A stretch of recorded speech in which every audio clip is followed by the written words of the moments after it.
Quando o patrão morreu, a mulher dele resolveu fazer um espantalho com as roupas que ele usava. Disse que era para não desperdiçar roupa boa e que o espantalho ia ficar bonito no meio da plantação. Pegou o chapéu, a camisa, a calça e as botas que ele mais gostava de usar. O espantalho ficou bem feito. Ela encheu as roupas com palha e botou um saco de estopa no lugar da cabeça. Colocou o chapéu por cima e amarrou tudo certinho numa cruz de madeira. Ficou parecendo mesmo com o patrão de longe, principalmente com aquela roupa que ele sempre usava. Eu trabalho como caseiro da propriedade e ajudei a colocar o espantalho no meio da plantação de milho. Ficou bem no centro, numa posição onde dava para ver de qualquer canto da roça. E realmente funcionou para espantar os pássaros. Os bichos não chegavam nem perto. A primeira coisa estranha que notei foi que o espantalho parecia estar sempre em posições diferentes. De manhã cedo, quando eu ia trabalhar na roça, às vezes tinha a impressão de que ele tinha virado um pouco para um lado ou para outro. Mas pensei que fosse coisa do vento. Minha mulher começou a falar que via o espantalho se mexer de tardinha. Falava que quando olhava da janela de casa, parecia que ele estava cambaleando, como se estivesse bêbado.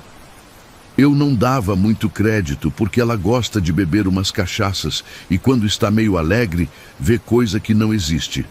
Mas uma tarde, eu mesmo vi. Estava voltando do pasto quando olhei na direção da plantação e vi o espantalho se balançando. Não era vento, porque as plantas ao redor estavam quietas. Era como se ele estivesse mesmo cambaleando, igual gente bêbada tentando manter o equilíbrio. Fui até lá para ver se estava tudo amarrado certinho. Quando cheguei perto, o espantalho estava parado normal, bem amarrado na cruz de madeira. Não tinha nada solto, nada que pudesse fazer ele se mexer daquele jeito. Mas tinha alguma coisa estranha no ar, um cheiro que me lembrava do patrão. Naquela noite, minha mulher acordou e disse que tinha visto o espantalho andando no meio da plantação.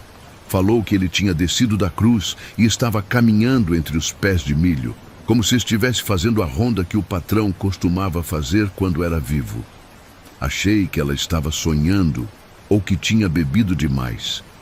Mas ela insistiu que tinha visto com os próprios olhos. Disse que o espantalho andava do mesmo jeito que o patrão andava, meio curvado para frente, com aquele passo arrastado que ele tinha.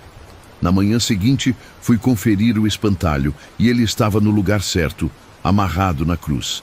Mas quando olhei o chão ao redor, tinha pegadas na terra. Eram pegadas de bota, do tamanho das botas que o patrão usava. E as pegadas faziam um caminho que ia da cruz até o final da plantação e voltava.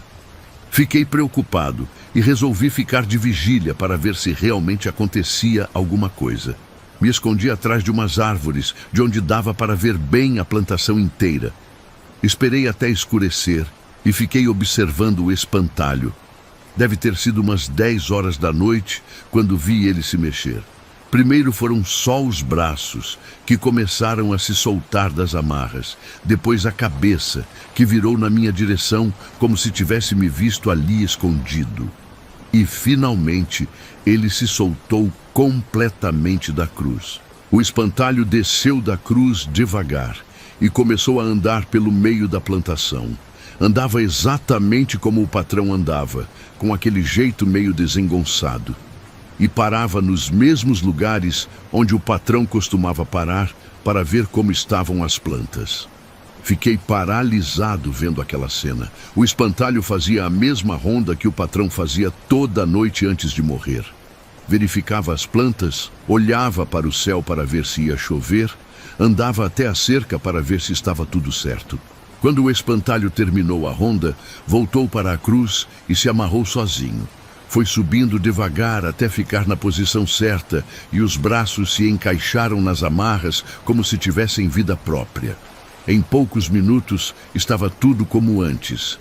Fiquei ali até amanhecer, sem coragem de sair do esconderijo. Quando o sol nasceu, o espantalho estava normal, parado na cruz como se nada tivesse acontecido. Mas eu sabia que tinha visto aquilo tudo acontecer. Resolvi contar para a viúva do patrão o que tinha visto. Ela escutou tudo e ficou pensativa. Disse que talvez o espírito do marido tivesse ficado preso nas roupas dele e que era por isso que o espantalho se mexia. Falou que ia mandar benzer as roupas. Mas antes que ela conseguisse arranjar um padre para benzer, aconteceu uma coisa que mudou tudo. Uma noite eu estava correndo para casa porque tinha começado a chover, quando escorreguei numa pedra e caí bem no meio da plantação.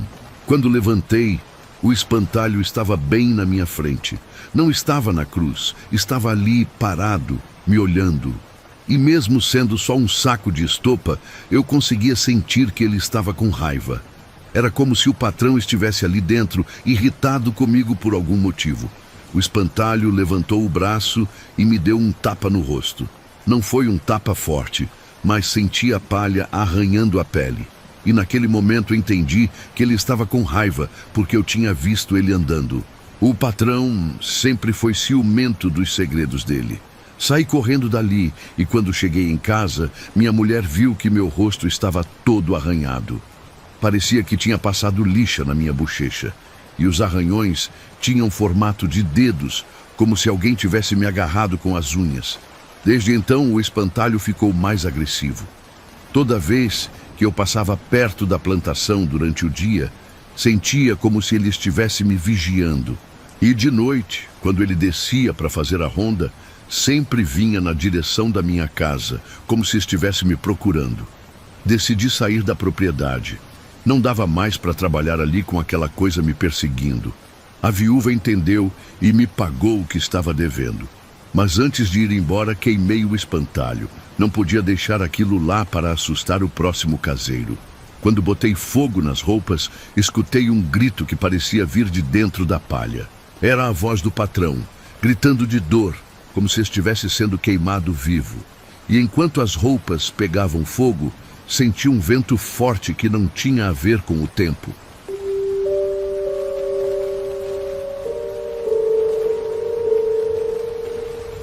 A festa de São João da Fazenda sempre foi uma tradição aqui na região. Todo ano o pessoal se juntava para comemorar com fogueira, quadrilha e as brincadeiras típicas. Naquele ano, resolveram pendurar corda para pular, igual faziam antigamente. Arrumaram uma corda bem grossa e penduraram entre duas árvores grandes do terreiro. A festa estava animada, tinha muito forró, muita comida boa e todo mundo estava se divertindo.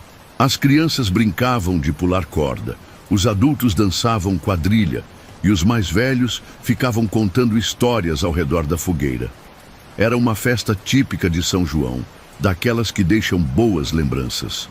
Quando deu meia-noite, a festa começou a ficar mais calma. As crianças já tinham ido dormir, alguns adultos também. Sobrou só o pessoal mais animado, que queria continuar até amanhecer.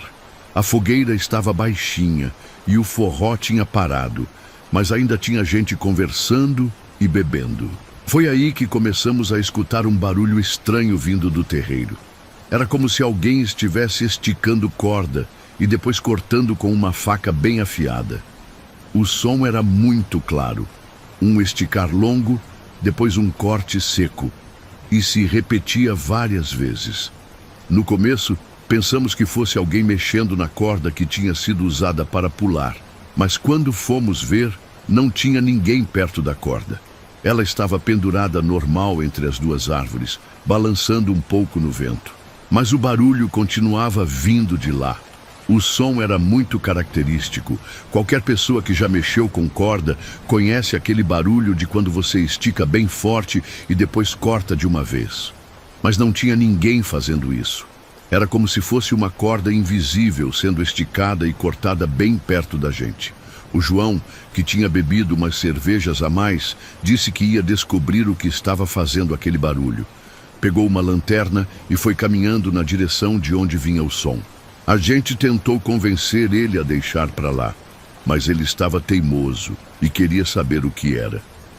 Quando o João chegou perto da árvore onde a corda estava pendurada, o barulho parou de repente.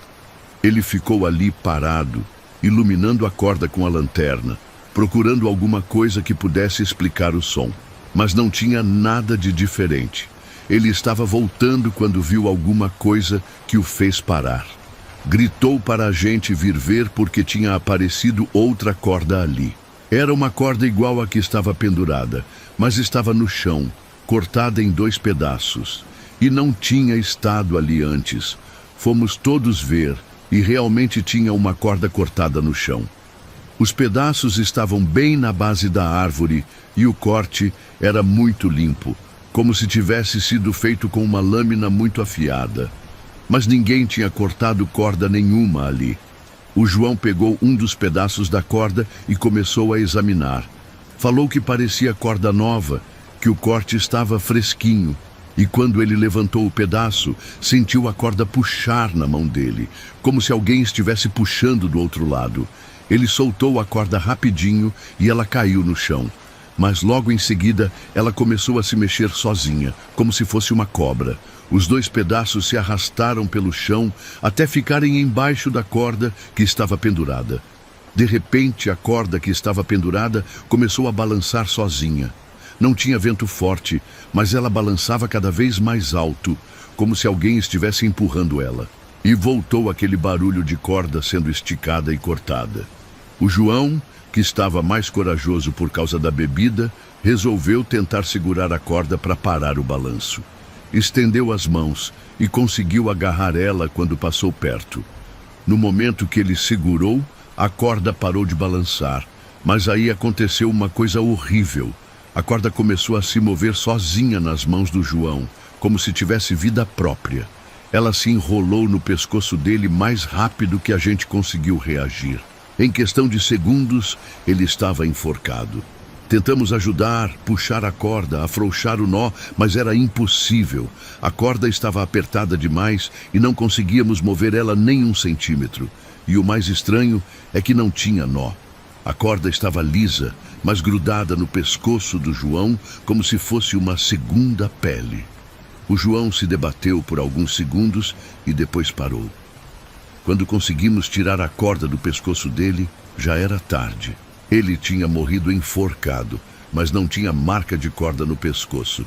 Era como se ele tivesse sido cortado com uma lâmina muito fina, bem na linha onde a corda estava. Chamamos a polícia e quando eles chegaram, ficaram sem entender nada. O João estava morto com um corte fino no pescoço, mas não tinha arma cortante no local.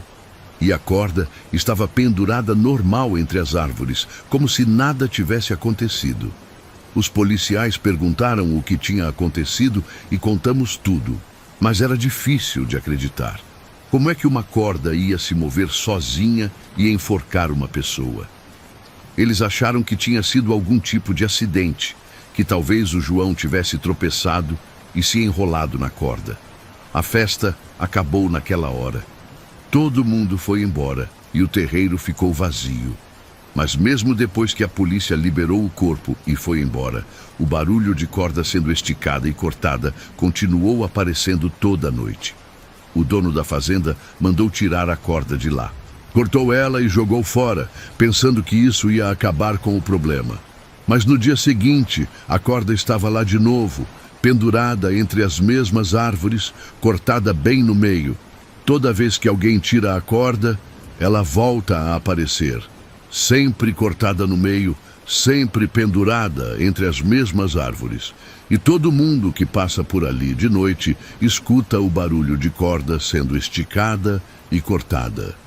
Alguns dizem que é o espírito do João que ficou preso ali. Outros falam que sempre teve alguma coisa estranha naquele lugar e que a festa só despertou uma coisa, que estava dormindo. Eu não sei explicar. Só sei que nunca mais passei por aquele terreiro de noite. A corda continua aparecendo até hoje, sempre no mesmo lugar, sempre cortada no meio, e sempre que tem festa de São João na região, alguém conta a história do João e da corda que se moveu sozinha. Agora, ninguém mais pendura corda em festa com medo de acontecer a mesma coisa.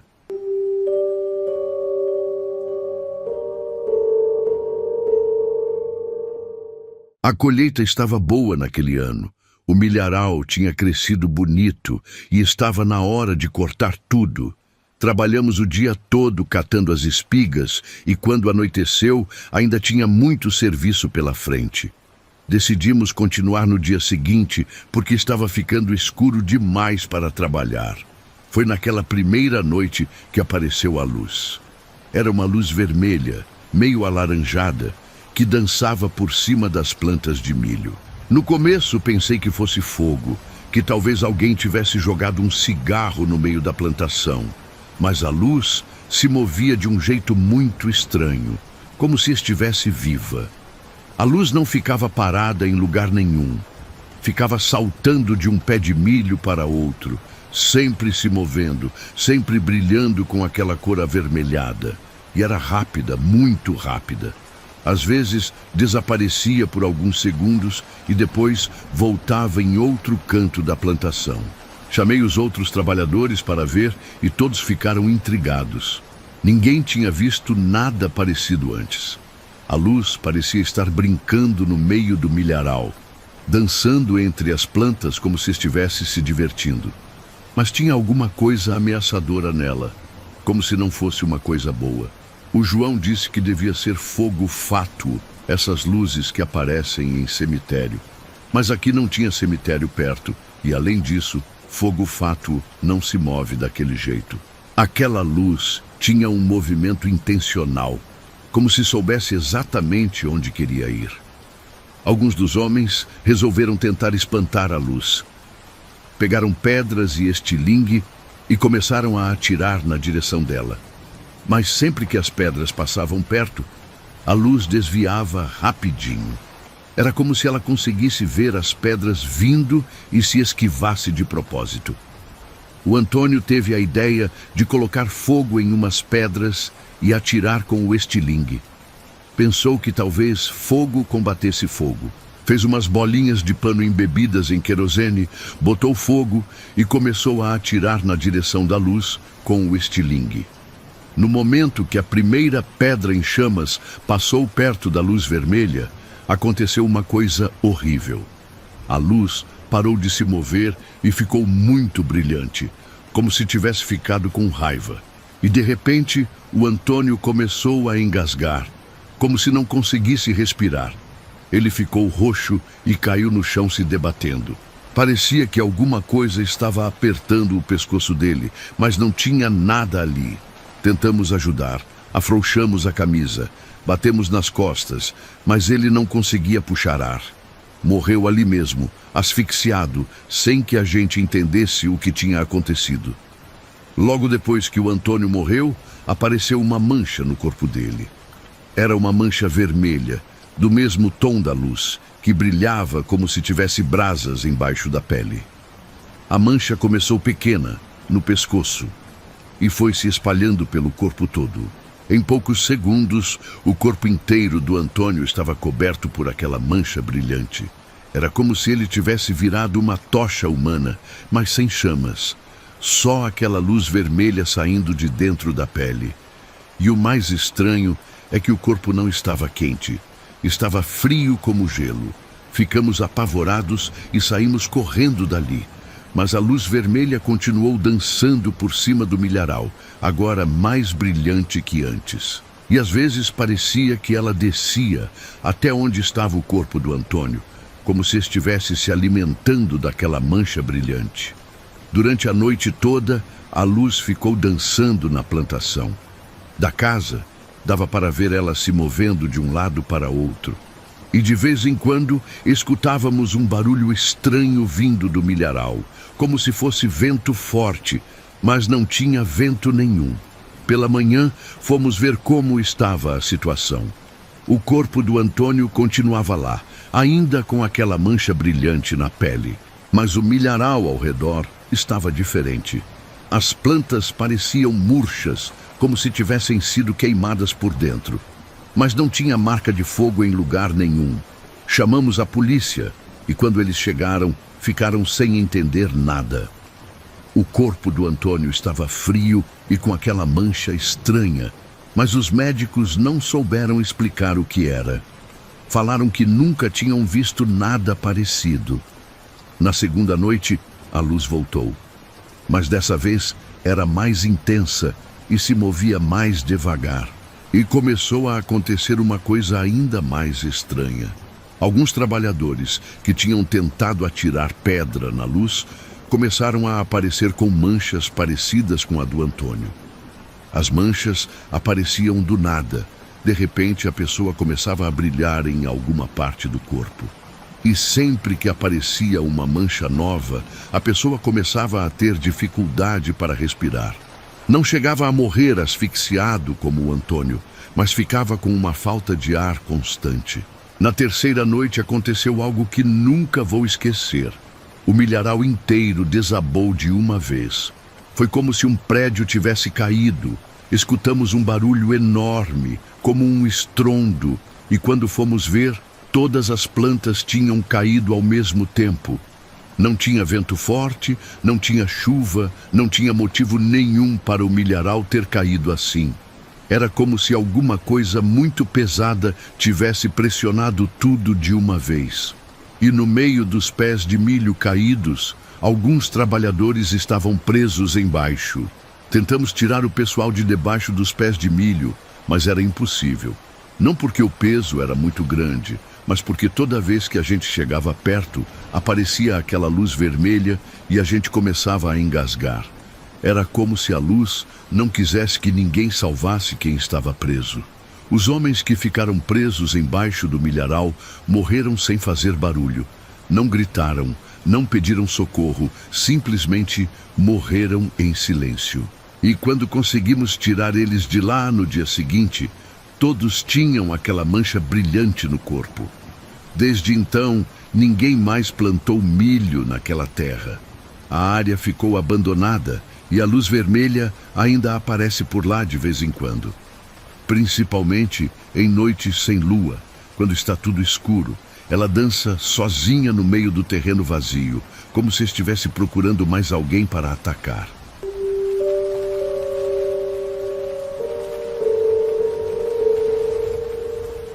Os porcos ficaram estranhos de uma hora para outra.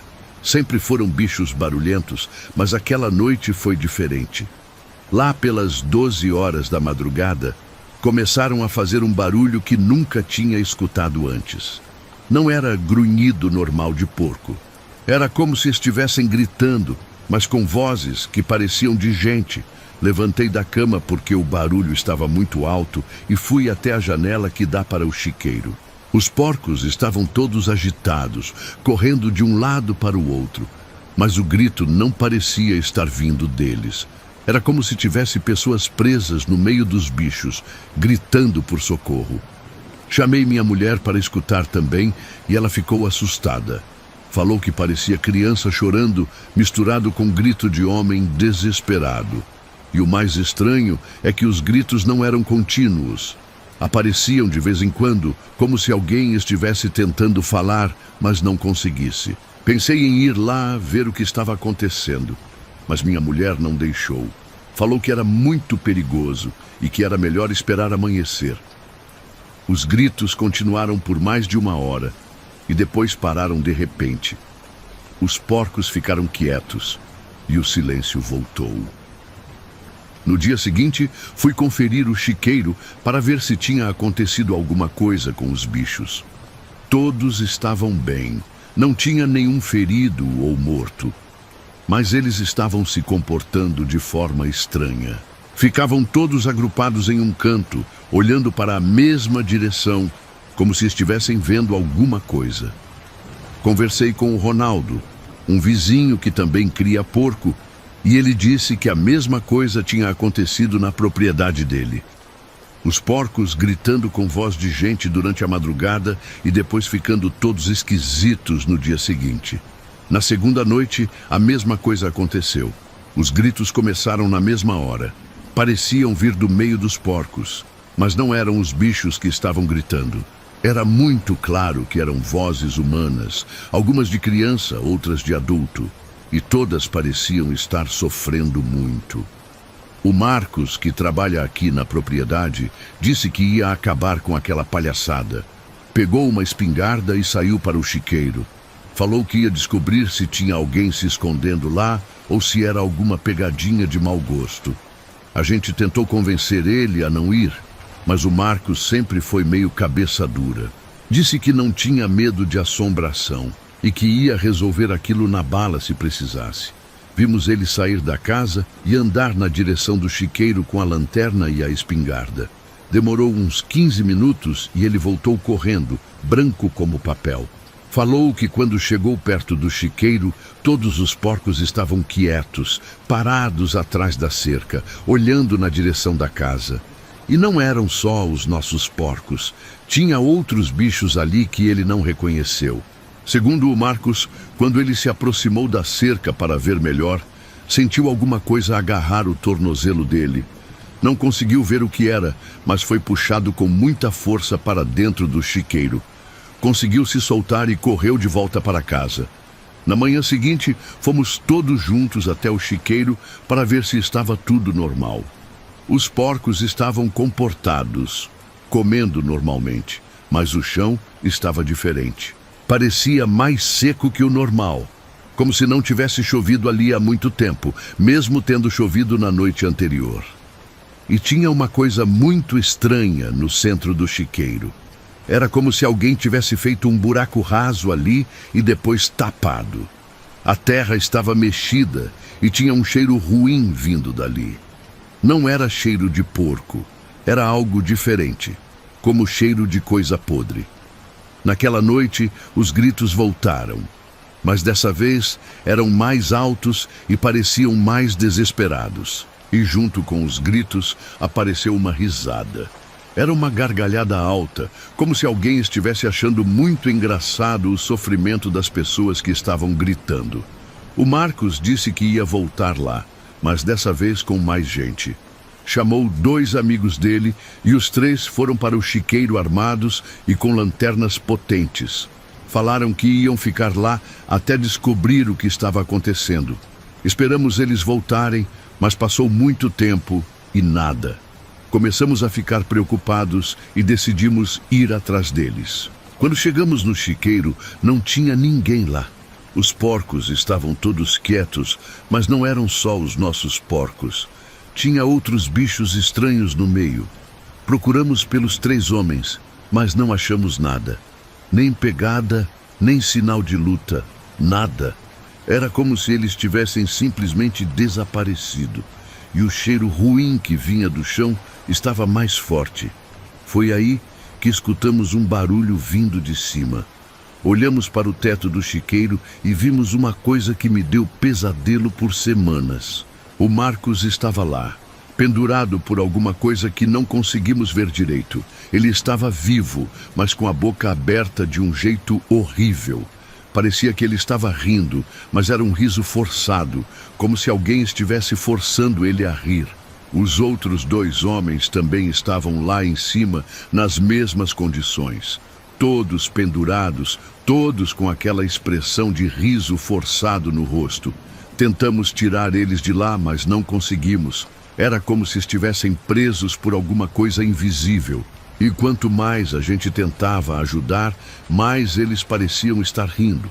Mas era um riso de sofrimento, não de alegria. Chamamos os bombeiros e quando eles chegaram, os 3 homens estavam mortos. Tinham morrido rindo, com a boca toda machucada de tanto forçar o riso. Os médicos não souberam explicar como eles tinham chegado até o teto do chiqueiro, nem o que tinha causado aquela expressão. Desde então, ninguém mais entra no chiqueiro à noite. Vendemos todos os porcos e deixamos o lugar abandonado. Mas os gritos continuam aparecendo toda madrugada, sempre no mesmo horário. E agora, junto com as vozes de antes, dá para escutar a risada do Marcos misturada.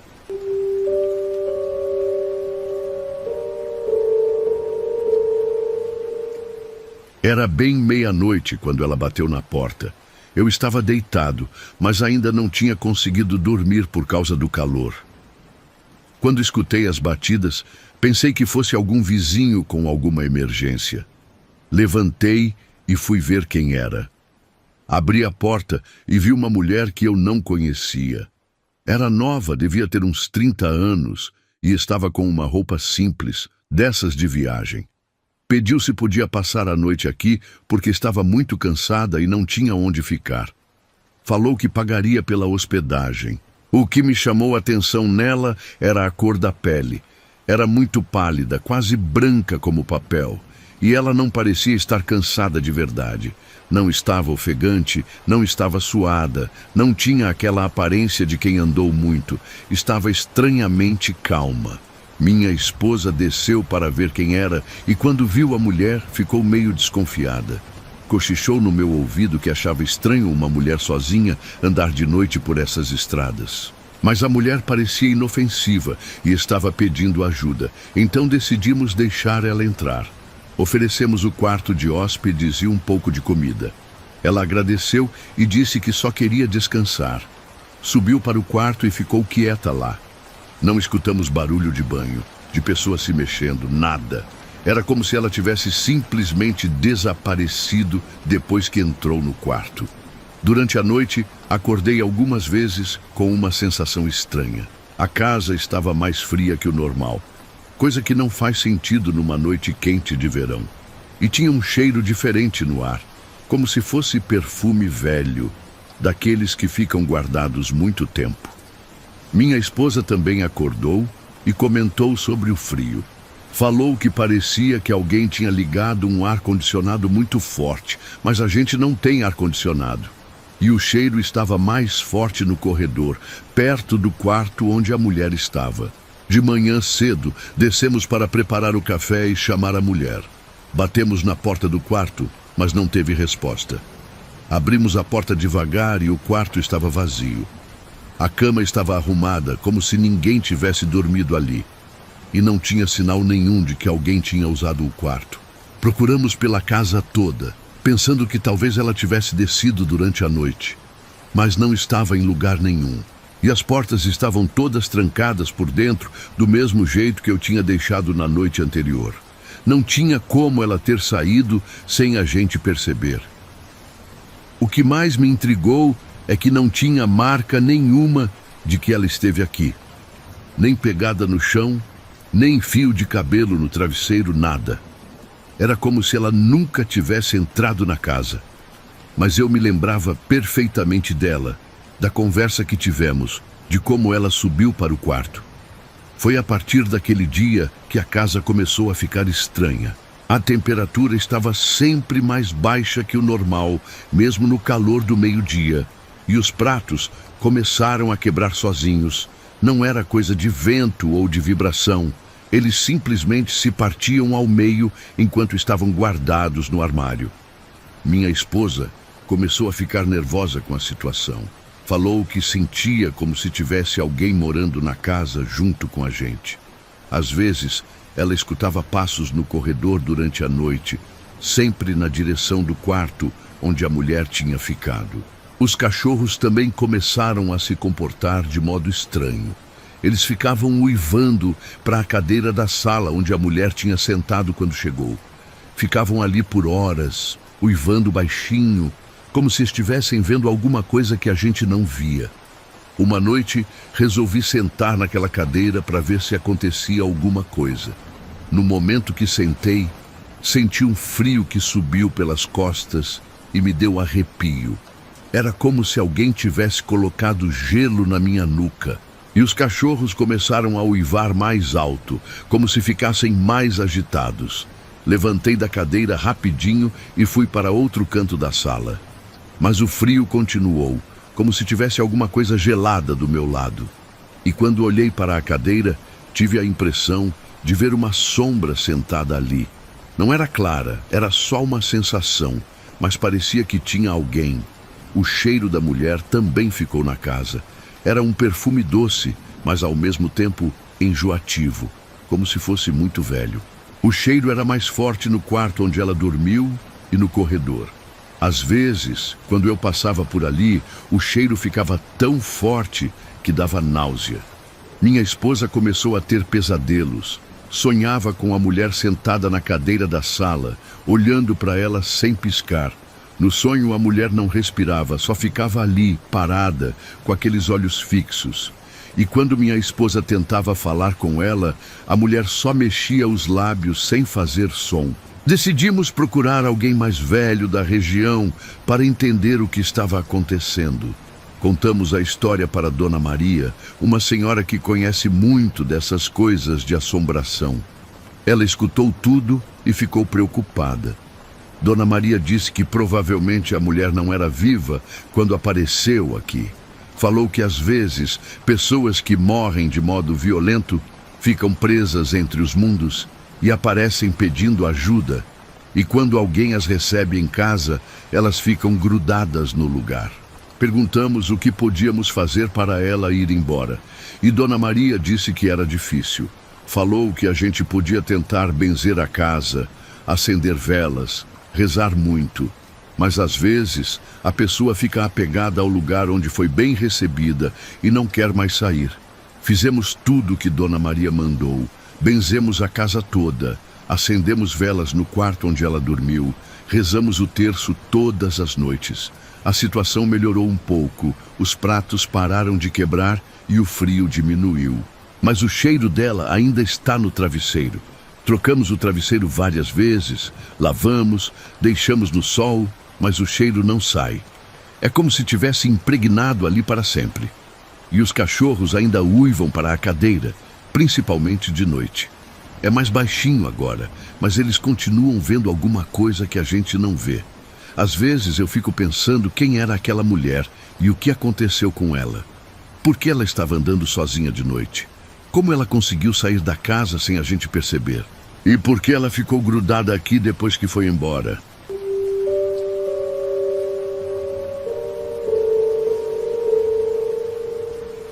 Nós perdemos todo o gado de uma vez. Foi coisa de 2 dias e todas as reses sumiram sem deixar rastro. Não tinha marca de roubo, não tinha pegada levando para lugar nenhum. Simplesmente desapareceram. E o mais estranho é que deixaram a comida no coxo intocada, como se não tivessem interesse em comer antes de ir embora. Depois que o gado sumiu, resolvemos continuar colocando ração no coxo. Pensamos que talvez eles voltassem por conta própria. Sei lá, é uma coisa meio boba, mas quando você perde tudo assim do nada, fica esperando um milagre. Todo final de tarde eu ia lá e enchia o coxo com ração fresca. Foi na 3ª noite, depois que o gado sumiu, que começou aquela coisa estranha. Lá pelas 10 horas da noite, escutei um uivo vindo da direção do curral.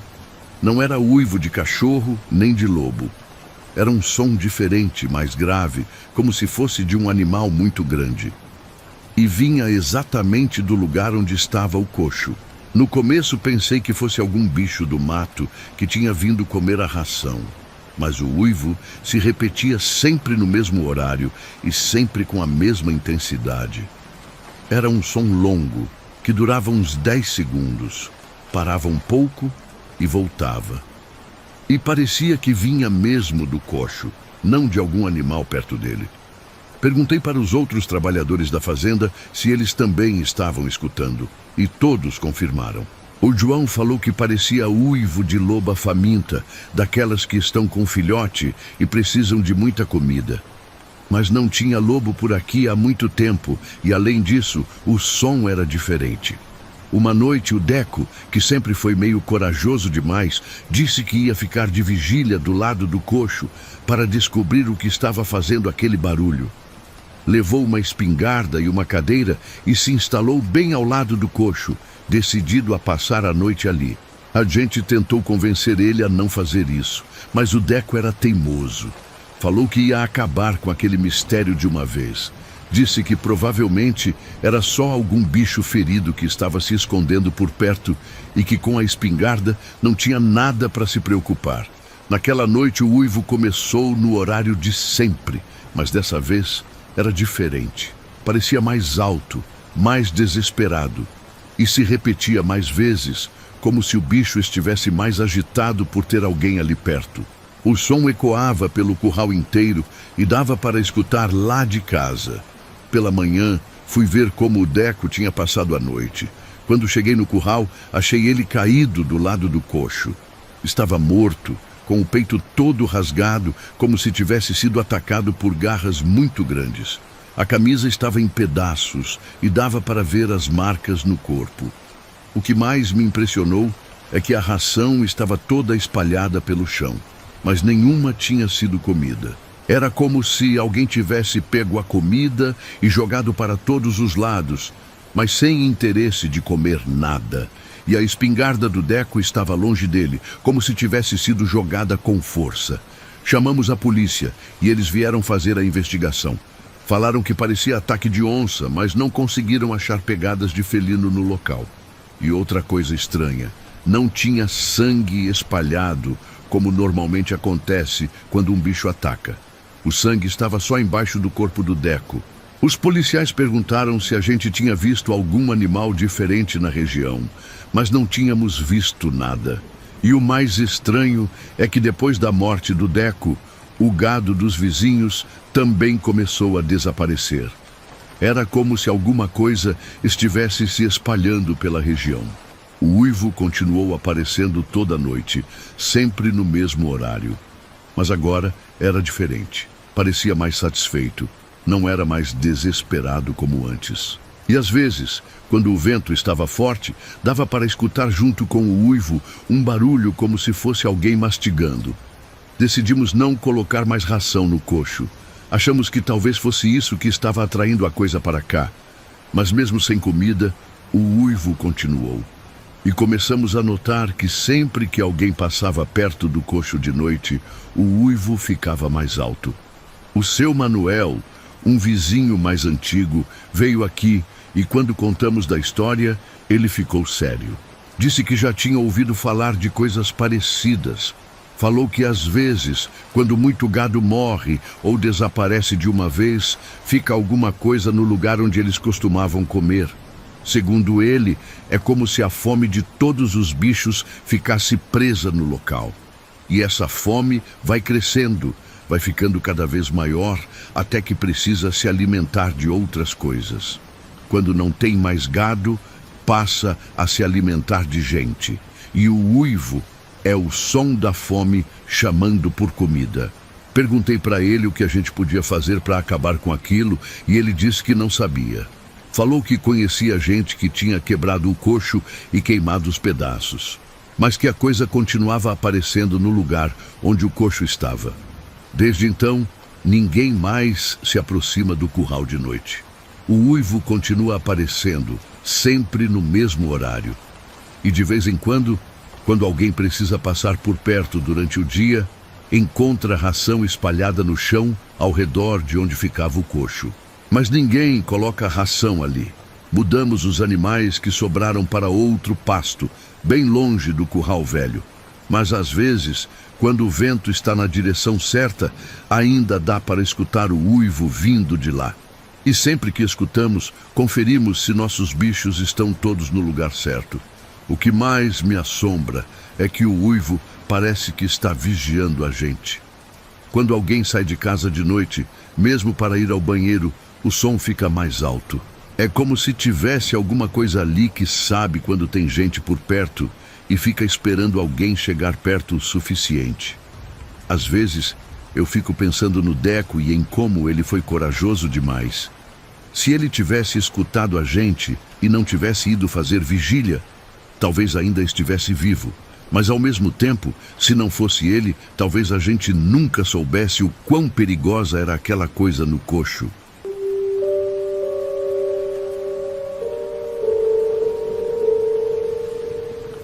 O açude estava seco há mais de 3 anos por causa da seca. Era só terra rachada, barro duro, que dava para andar por cima sem afundar. Todo mundo aqui da região conhecia bem aquele açude e sabia que não tinha água ali faz tempo. Mas então começou a acontecer uma coisa muito estranha. De noite, dava para escutar um barulho que parecia água correndo. Era como se tivesse uma correnteza forte passando bem onde costumava ser o fundo do açude. E junto com o barulho da água vinha um canto, uma voz de mulher cantando baixinho, meio choroso. No começo pensei que estava imaginando coisas, mas o barulho aparecia toda noite, sempre no mesmo horário, lá pelas 10 horas. Era um canto triste, como se a pessoa estivesse sofrendo muito, e o barulho da água era muito real, muito alto, como se o açude estivesse cheio de novo. Perguntei para os vizinhos se eles estavam escutando também, e todos confirmaram. O seu Pedro, que mora mais perto do açude, disse que o canto era tão alto que acordava ele toda noite. E o mais estranho, durante o dia o açude continuava seco, mas de noite parecia que tinha água correndo lá. Uma noite resolvi ir até lá para ver o que era aquilo. Peguei uma lanterna e fui caminhando até a beira do açude. Quando cheguei perto, consegui escutar melhor o canto. Era uma voz de mulher mesmo, cantando uma música que eu não conhecia. Era uma melodia bonita, mas muito triste. O barulho da água estava mais forte de perto. Era como se tivesse uma cachoeira ali, com muita água caindo e correndo. Mas quando apontei a lanterna para o açude, só vi a terra seca rachada de sempre. Não tinha uma gota de água, mas o barulho continuava. Fiquei ali escutando por um tempo. O canto era hipnotizante, dava vontade de ficar escutando para sempre. A mulher cantava a mesma música várias vezes, sempre com aquela voz chorosa, cheia de sofrimento. E o barulho da água era tão real que eu quase conseguia sentir o cheiro da água fresca. Quando voltei para casa, contei para a família o que tinha escutado. Minha esposa disse que eu estava maluco, que não tinha como ter água no açude seco. Mas nas noites seguintes, ela também escutou o canto e o barulho da água. O Zé Antônio, um morador antigo daqui, decidiu que ia provar que era tudo ilusão. Ele sempre foi muito teimoso e não acredita nessas coisas de assombração. Falou que ia descer até o fundo do açude de noite para mostrar que não tinha água nenhuma ali. Tentamos convencer ele a não ir, mas o homem estava decidido. Disse que ia acabar com aquela bobagem de uma vez por todas. Pegou uma lanterna potente e desceu para o açude, numa noite que o canto estava mais forte que nunca. Ficamos esperando ele voltar, mas passou 1 hora, 2 horas, e nada dele aparecer. O canto continuava vindo do açude, e o barulho da água estava mais alto que o normal. Começamos a ficar preocupados e decidimos ir atrás dele. Quando chegamos na beira do açude, vimos a lanterna dele acesa lá no fundo, parada no mesmo lugar. Gritamos o nome dele várias vezes, mas não teve resposta. O canto da mulher continuava, mas agora parecia que vinha debaixo da terra, como se estivesse saindo do fundo do açude seco. Descemos até onde estava a lanterna e achamos só o chapéu do Zé Antônio. A lanterna estava caída do lado, ainda funcionando, mas ele não estava em lugar nenhum. E tinha uma coisa muito estranha no chão ao redor do chapéu. Marcas de unhas arranhando a terra. As marcas eram como se alguém tivesse sido puxado para baixo e tentado se agarrar na terra para não descer. Eram riscos compridos, feitos com unhas de gente que iam ficando mais fundos conforme se aproximavam de um buraco pequeno que tinha ali. O buraco não era grande, mal dava para passar uma pessoa, mas era fundo, muito fundo. Jogamos pedras lá dentro e não escutamos elas baterem no fundo. E de dentro do buraco vinha o canto da mulher, agora misturado com uma voz de homem gritando bem baixinho. Chamamos a polícia e os bombeiros. Eles vieram com equipamento para busca em poços, mas quando chegaram no buraco falaram que era impossível ter alguém vivo lá embaixo. Disseram que o buraco descia mais de 40 metros e estava cheio de água no fundo. Mas como podia ter água ali se o açude estava seco há anos? Os bombeiros não souberam explicar. Tentaram descer, mas a água estava muito funda e havia uma correnteza forte que atrapalhava. Nunca acharam o corpo do Zé Antônio. Depois daquele dia, o canto mudou. Agora eram 2 vozes. A da mulher, chorosa como sempre, e a de um homem, desesperada. E o barulho da água ficou mais forte, como se tivesse mais correnteza no fundo do açude seco. O buraco foi tapado pela prefeitura, mas toda noite ainda escutamos o canto vindo de lá. E de vez em quando aparecem marcas novas de unhas no chão, como se alguém estivesse tentando subir de dentro da terra. Nunca mais ninguém teve coragem de descer até o fundo do açude de noite. O canto continua, toda noite, no mesmo horário. E às vezes, quando o vento está forte, dá para escutar também a voz do Zé Antônio cantando junto com a mulher lá do fundo.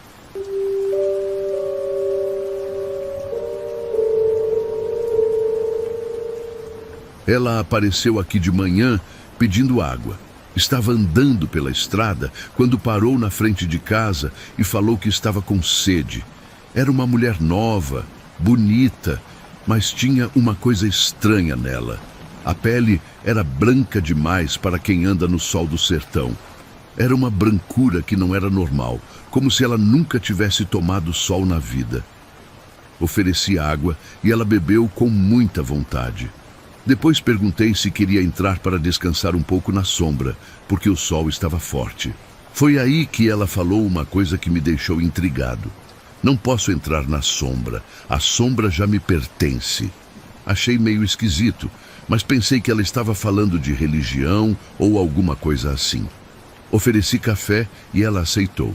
Ficou sentada na cadeira do lado de fora da casa, bem no sol, tomando café. Conversei um pouco com ela. Perguntei de onde vinha, para onde ia, mas ela só falava coisas vagas. Disse que estava viajando, que precisava chegar em um lugar, mas não falou onde. O que mais me chamou a atenção era que ela não suava. O sol estava rachando de forte e ela ali sentada, de roupa escura, sem uma gota de suor.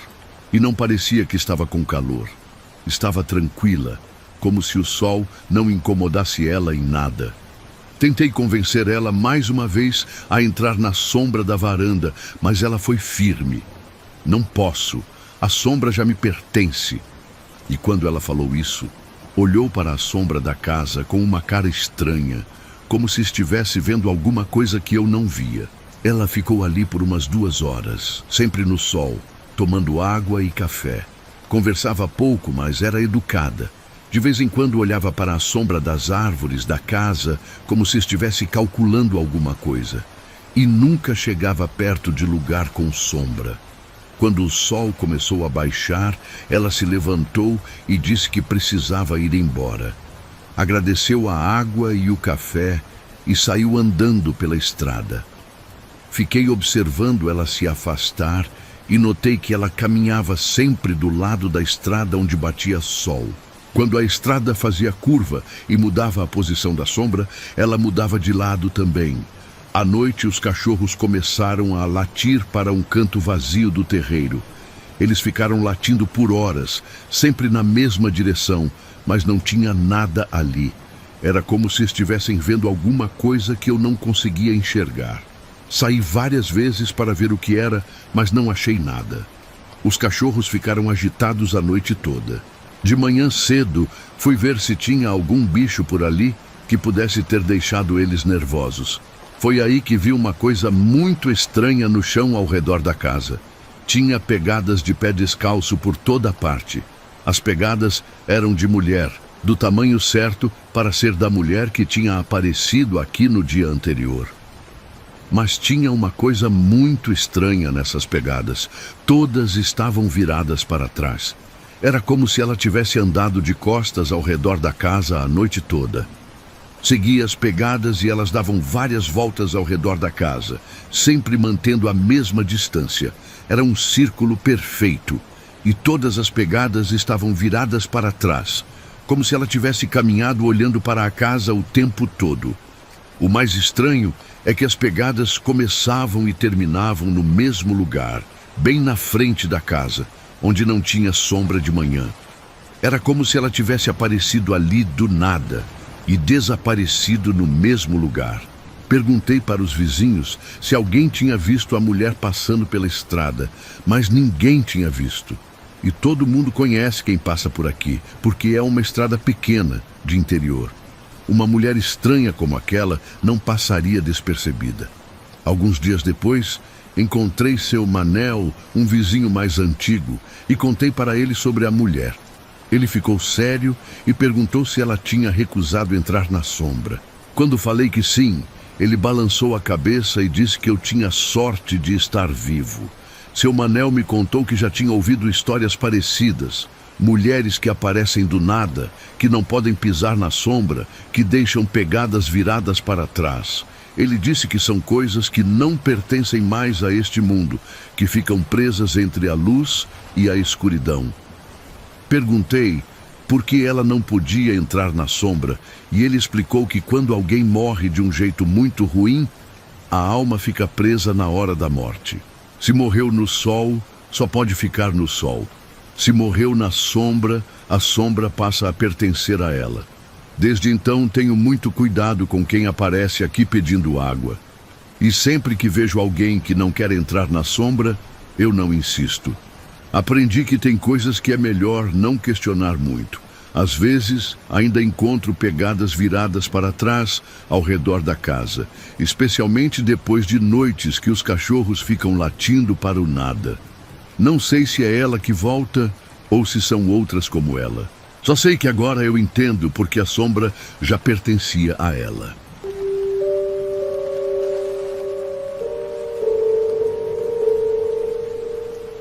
Os porcos começaram a berrar de madrugada sem motivo nenhum. Todo dia era a mesma coisa. Lá pelas 3, 4 horas da manhã, eles começavam uma berraria danada que acordava a casa toda. E não era berro normal de porco com fome ou com sede. Era um berro desesperado, como se estivessem com muito medo de alguma coisa. Eu crio porco há muito tempo e conheço bem os bichos. Sei quando eles estão com fome, quando estão brigando, quando tem algum predador por perto. Mas aqueles berros eram diferentes. Era como se eles estivessem vendo alguma coisa que os deixava apavorados. Depois de alguns dias escutando aquela berraria toda a madrugada, começou a aparecer uma risada vinda do chiqueiro. Uma risada de criança, fininha, que se repetia várias vezes seguidas. Era sempre a mesma sequência. 3 risadinhas rápidas, uma pausa e mais 3 risadinhas. E isso ia a noite toda. No começo, achei que era alguma criança dos vizinhos brincando por ali. Mas a risada sempre aparecia junto com o berro dos porcos, sempre na mesma hora da madrugada. E quando eu ia até o chiqueiro para ver, não achava ninguém. Só os porcos agitados, correndo de um lado para o outro, como se estivessem fugindo de alguma coisa. A risada foi ficando mais frequente. Não era só de madrugada mais, começou a aparecer durante o dia também. Sempre aquelas 3 risadinhas rápidas, pausa e mais 3 risadinhas. E sempre vinha do chiqueiro, mesmo quando eu estava bem perto e não via criança nenhuma por ali.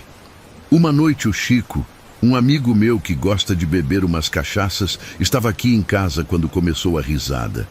Ele estava meio embriagado e falou que ia lá ver o que era aquilo. Tentei convencer ele a não ir, mas sabe como é, cachaça deixa a gente corajoso demais. Ele pegou uma lanterna e foi caminhando até o chiqueiro. Demorou uns 15 minutos para voltar e quando voltou estava com uma cara estranha. Falou que não tinha visto nada, mas que a risada tinha parado na hora que ele chegou perto. Disse que os porcos estavam todos quietos, como se nada tivesse acontecido. Mas na manhã seguinte achei uma coisa muito estranha. Um dos porcos estava morto no meio do chiqueiro. Não tinha marca de briga, não tinha sangue, não parecia que tinha morrido de doença. O bicho estava aberto, mas não como quando um animal ataca.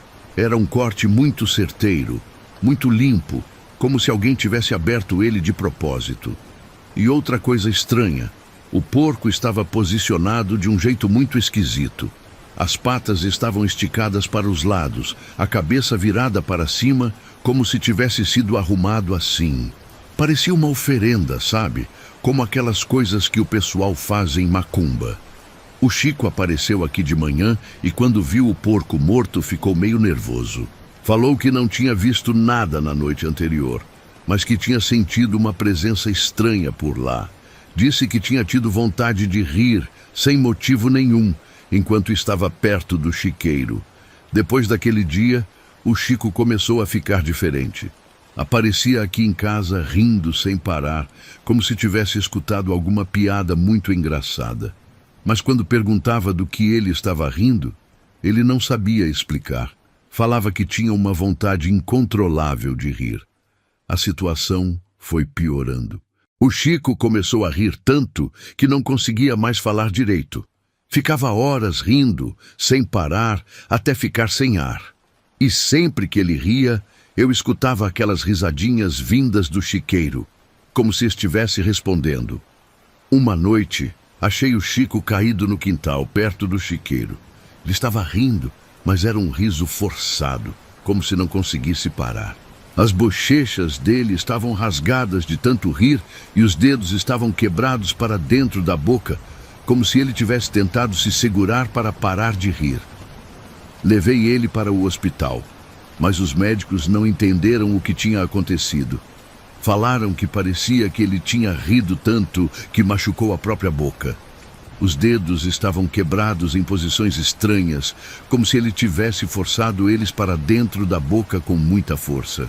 O Chico ficou internado alguns dias e quando voltou para casa estava diferente.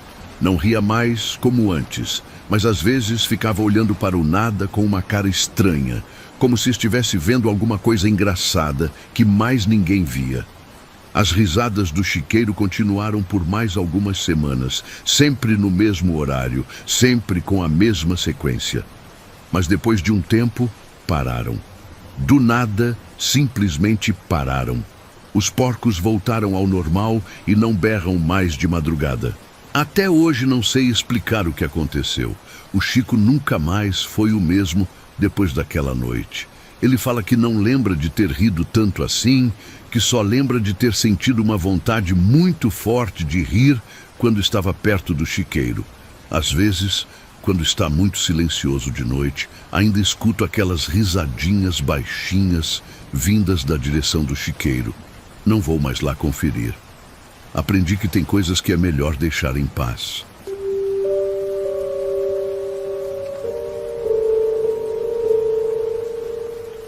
As ovelhas começaram a aparecer mortas de um jeito muito estranho. Toda manhã a gente achava pelo menos 2 ou 3 com o ventre aberto, mas o que mais chamava a atenção era que não tinha sangue no chão. Era como se alguém tivesse aberto elas, tirado tudo de dentro e depois limpado o local. Nunca vi nada parecido. Sou criador de ovelha há muitos anos e sei quando é ataque de onça, de cachorro do mato ou qualquer outro bicho. Mas aquilo não era normal. Os cortes eram muito certeiros, muito limpos.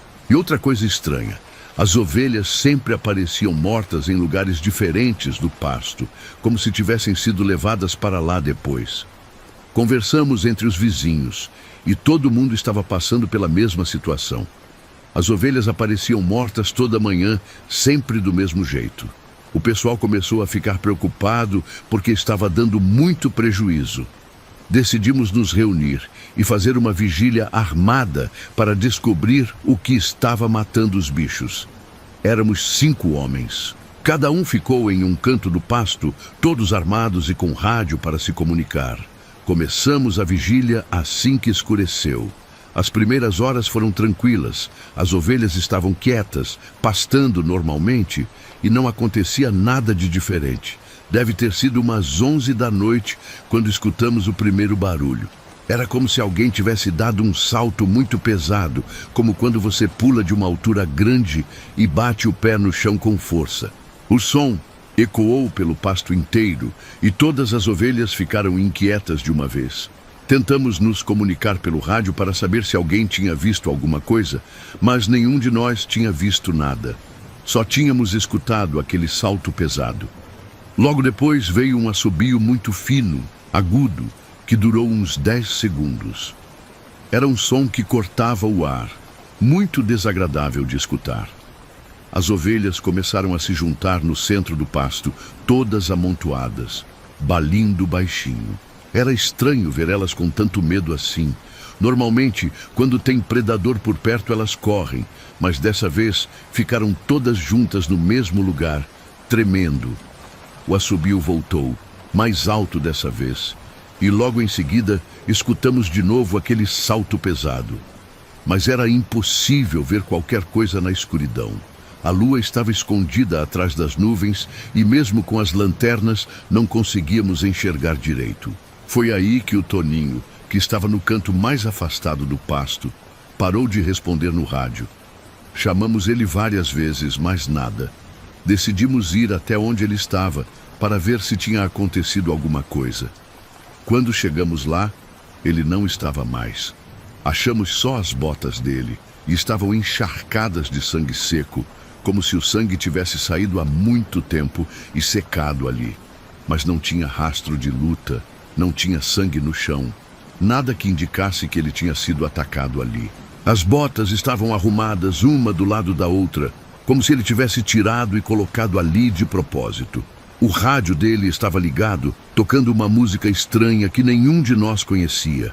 Era uma ladainha, uma reza cantada, mas em uma língua que não conseguíamos entender. E o mais estranho, não tinha nenhuma estação transmitindo aquilo. O rádio estava sintonizado em uma frequência onde só dava chiado. Ficamos apavorados. Decidimos sair dali na mesma hora e chamar a polícia. Mas quando chegamos na porteira do pasto, escutamos de novo aquele salto pesado, bem perto da gente. E o assobio fino voltou, dessa vez vindo de cima, como se tivesse alguma coisa voando por cima das nossas cabeças. Corremos para os carros e saímos dali.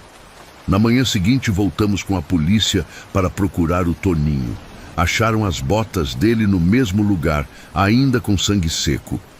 O rádio continuava tocando aquela ladainha estranha.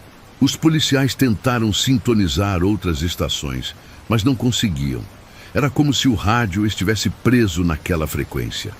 Fizeram uma busca por toda a região, mas nunca acharam o Toninho. Ele simplesmente sumiu. A família dele até hoje não entende o que aconteceu. Os policiais falaram que podia ter sido sequestro, acidente, qualquer coisa, mas nós sabíamos que tinha algo muito estranho naquela história. As ovelhas continuaram aparecendo mortas pelos próximos dias, sempre do mesmo jeito. Ventre aberto, sem sangue no chão, em lugares diferentes do pasto. Mas depois de uma semana, parou. De repente, do nada, não morreu mais nenhuma ovelha. O que mais me incomoda até hoje é aquele rádio tocando a ladainha. Quando a polícia levou o rádio embora, ele parou de tocar na mesma hora.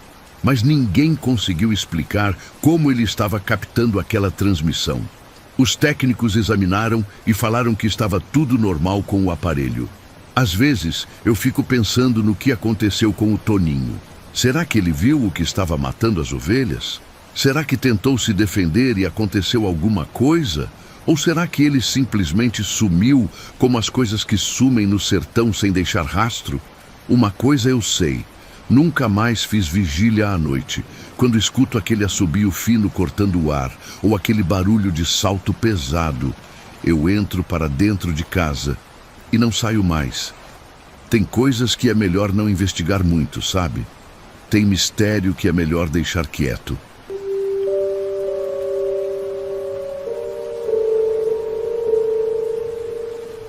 Eu sempre fui daqueles que não acredita muito nessas coisas de assombração, sabe? Mas depois do que aconteceu comigo naquela noite, eu não duvido mais de nada. Aqui na minha região todo mundo conhece aquela regra antiga.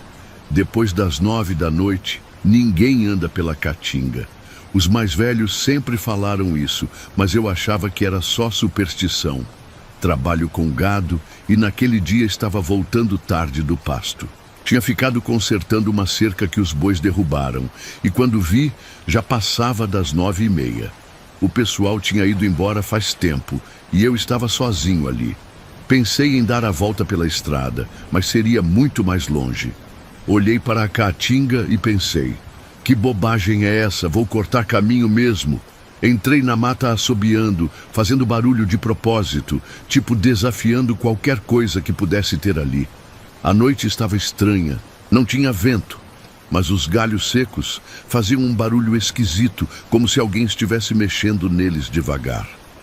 Eu continuei andando, mas comecei a sentir uma sensação ruim, como se tivesse alguém me observando. Parava de vez em quando para olhar para trás, mas só via a escuridão fechada entre as árvores. O silêncio era tão pesado que eu conseguia escutar até minha própria respiração. Foi aí que eu escutei um grito que me gelou o sangue. Não era de bicho, nem de gente.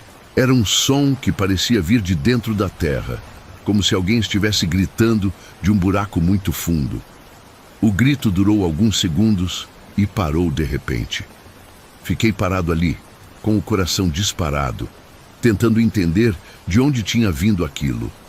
Olhei para todos os lados, mas não conseguia localizar a origem do som. Escutei de novo, dessa vez mais perto, e eu juro que o som vinha mesmo debaixo dos meus pés. Comecei a andar mais rápido, mas parecia que quanto mais eu caminhava, mais perdido ficava. As árvores pareciam iguais, e eu tinha certeza que estava andando em círculo. O grito continuava aparecendo de tempos em tempos, sempre vindo de baixo, como se a terra tivesse rachado e alguém estivesse preso lá embaixo. Então aconteceu algo que eu nunca vou esquecer. Senti uma coisa úmida e quente passar no meu rosto. Era como uma língua enorme, molhada, que lambeu devagar desde o queixo até a testa. Não vi nada, mas senti perfeitamente. Aquela coisa tinha uma textura áspera, como lixa molhada, e deixou um cheiro horrível no ar. Cheiro de coisa podre, de morte. Comecei a correr feito louco. Não sabia mais para onde estava indo, só queria sair dali. Tropeçava nos galhos, arranhava o rosto nos espinhos, mas não parava. E aquela coisa continuava me lambendo. Toda hora eu sentia aquela língua úmida passar no meu rosto, no pescoço, nas mãos. Era como se tivesse um animal imenso ali do meu lado, invisível, me lambendo devagar. O desespero foi tomando conta de mim. Gritei por socorro, mas minha própria voz parecia distante, como se estivesse gritando dentro de um buraco. E sempre que eu gritava, escutava aquele grito vindo debaixo da terra, como se estivesse respondendo. Era como se tivesse duas vozes. A minha, desesperada lá em cima, e outra igual à minha lá embaixo, gritando de dentro da terra. Não sei quanto tempo fiquei correndo naquela escuridão. Parecia horas. Meu rosto estava todo molhado daquela saliva nojenta e eu sentia que minha pele estava ficando estranha, esticada, como se estivesse ressecando. Quanto mais aquela coisa me lambia, mais minha pele ficava dura e esticada. De repente, vi uma luz ao longe. Era a casa do seu João, um vizinho que mora perto da Caatinga. Corri na direção da luz com todas as forças que me restavam. Quando saí da mata, caí no chão, ofegante. Seu João apareceu na porta e quando me viu ficou branco como papel. Disse que eu estava com uma cara horrível, que minha pele parecia couro velho. Fiquei 2 dias desaparecido. 2 dias inteiros, só que para mim parecia que tinha sido algumas horas. O pessoal me procurou, a polícia veio, fizeram uma busca na Caatinga, mas não me acharam. Quando apareci na casa do seu João, estava com os olhos todo machucado, como se alguém tivesse arrancado eles e colocado de volta. A pele do meu rosto estava esticada, dura, como couro curado no sol. Levaram para o hospital e os médicos não entenderam nada. Falaram que parecia que minha pele tinha passado por algum processo de ressecamento, como se tivesse ficado exposta ao sol forte por muito tempo. Mas estava tudo cicatrizado, como se fosse antigo. Os olhos também estavam estranhos. Não conseguia enxergar direito e doía demais. Desde então não consigo tirar da cabeça aquela sensação da língua me lambendo. Às vezes, acordo de madrugada sentindo aquela coisa úmida e quente passando no meu rosto. Minha pele nunca mais voltou ao normal. Continua dura, esticada, e todo mundo que me vê fica com uma cara estranha. A única coisa que eu lembro claramente de toda aquela confusão é daquela língua me lambendo, aquela sensação horrível, aquela textura áspera, aquele cheiro de podre, e eu juro que até hoje, quando está muito silencioso, ainda escuto aqueles gritos vindos debaixo da terra. Agora eu acredito no que os mais velhos falam. Depois das 9 da noite, ninguém deve andar pela caatinga. Tem coisa ali que a gente não entende, coisa que não deveria existir. E seja lá o que for que me lambeu naquela noite, ainda está por ali, esperando o próximo teimoso que resolver desafiar a escuridão.